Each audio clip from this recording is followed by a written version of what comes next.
নওগাঁর রানীনগরে বিভিন্ন কর্মসূচির মধ্য দিয়ে বর্ণাঢ্য আয়োজনে বাংলা বর্ষবরণ উদযাপন করা হয়েছে। নওগাঁর রানীনগর থেকে কাজী আনিসুর রহমানের প্রতিবেদনে দেখুন বিস্তারিত। রানীনগর উপজেলা প্রশাসনের আয়োজনে রাজনৈতিক ও বিভিন্ন সামাজিক সংগঠন বাংলা বর্ষবরণ উদযাপন অনুষ্ঠানে শামিল হয়। এদিন সকালে উপজেলা সদর উচ্চ বালিকা বিদ্যালয় থেকে এক বর্ণাঢ্য শোভাযাত্রা বের করা হয়। শোভাযাত্রায় রানীনগর উপজেলা প্রশাসন, বিভিন্ন রাজনৈতিক, সামাজিক, সাংস্কৃতিক সংগঠন এবং রানীনগর প্রেস ক্লাব অংশগ্রহণ করে। এরপর উপজেলা সদরের প্রধান প্রধান সড়ক প্রদক্ষিণ শেষে উপজেলা পরিষদ চত্বরে গিয়ে শোভাযাত্রা শেষ হয়।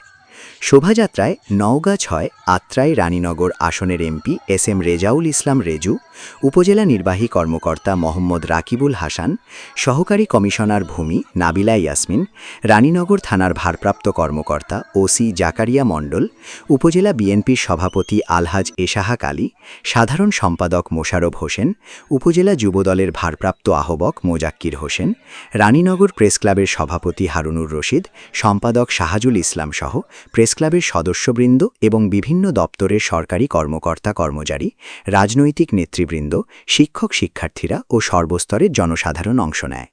এরপর লাঠি খেলা, সাংস্কৃতিক অনুষ্ঠান অনুষ্ঠিত হয়।